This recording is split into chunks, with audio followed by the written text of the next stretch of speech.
Have you ever gone to pull the wheel off your car and snapped off your lug nut? It's easy to do, but it stinks because now your wheel's hanging on by 3 lugs instead of 4, which is not good. Now today I'm going to show you how to replace this easily for less than 15 bucks, and you don't have to do anything crazy like pull your hub off or anything like that. Now this Hyundai is newer to me, and when I went to take the wheel off to check the brakes and stuff, I could tell that one of the lug nuts was really tight and probably going to snap.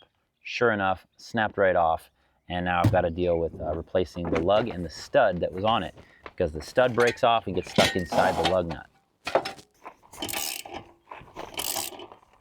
You are kidding me. You are kidding me. I promise this is not staged, but I literally went to take the second nut off and it started coming nice and easy, and then all of a sudden this one bound up. The only way to get this wheel off is to snap that sucker. It's gonna take a lot more force than I can get with this ratchet, so I'm gonna use my jack handle as a breaker bar. I don't have my 2-foot breaker bar on me, so that's what we're gonna do. Time to go get another stud.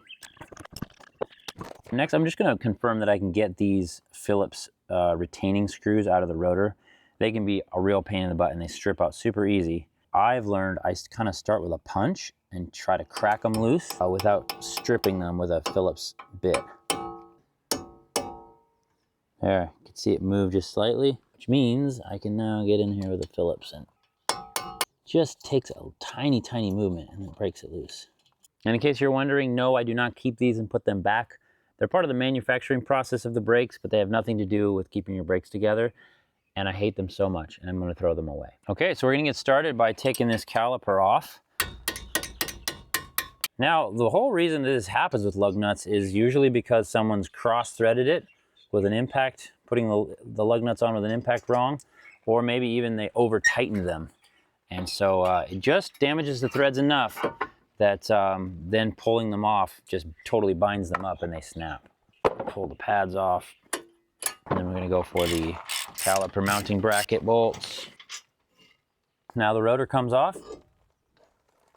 All right, when you pull off the caliper, as always, just make sure you get some wire or something and wire that caliper up to the shock so that it doesn't accidentally fall down and break your brake line. So I want to be able to spin the hub and get the lug nuts just in the right spot to pound them out. In order to do that, I'm going to put the car in neutral. So now that I'm in neutral, I can actually spin this where I want it. I'm going to put it right in this little opening here. I'm going to work on this one first. Now there is this little metal shield, like a dust shield, to keep water and dirt from spraying directly into the axle. So I'm going to have to bend that out of the way in order to get this stud out.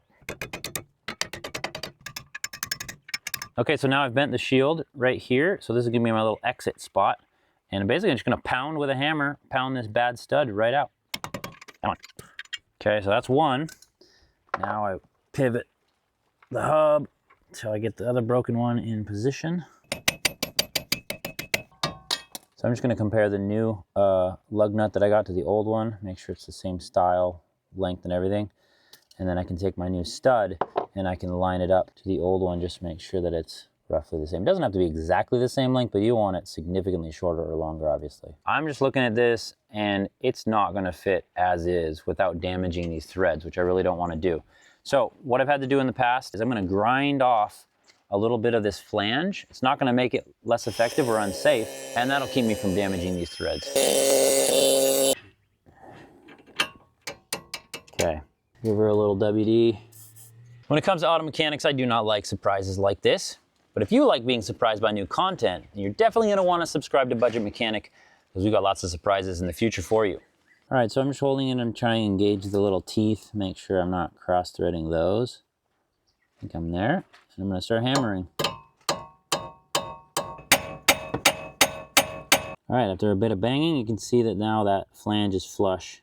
You also just want to make sure at this point that this has come out nice and straight. It's not like crooked in there for some reason. So now that I've got that one in, I'm going to go ahead and rotate the axle around to get my other one set.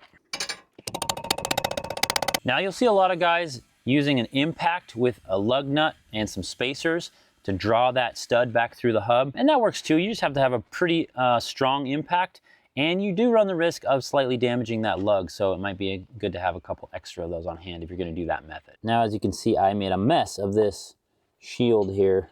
So I'm gonna now try to bend it back and make it look as pretty as I can. Obviously, I just need to make sure it's not in the way of anything moving.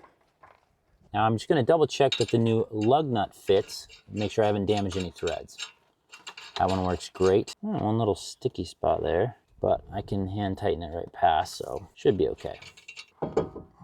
Okay, so when I'm putting the rotor on, it's not quite going on smoothly, so I can tell one of these new studs is a little crooked. So I'm gonna thread a lug nut on, and I'm just gonna tap it out just a little bit. See if that takes care of it.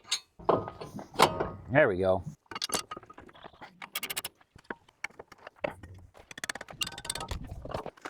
This is probably a good time to mention, this is exactly why you always want to hand tighten your lug nuts on before you tighten them. You don't want to stick them in an impact and just like go crazy blasting them on, because if they're cross-threaded and you tighten them with an impact, you're going to be doing this project again. So once they're threaded on by hand, then you can get your socket out with your gun or your ratchet or whatever and go to town. If you're not confident how tight these lugs should be, check your owner's manual. I'll give you a torque specs and you can use a torque wrench. Otherwise, snug and tight. Crossways pattern, snug, tight, snug, tight, snug, tight. Now, as you saw, I did run into some snags putting those longer studs into the hub, but there are ways around it. As you can see, hopefully your car is way easier. And speaking of easier stuff, if you want to check your own brakes without pulling your wheels off, check out this video we made on how to do just that.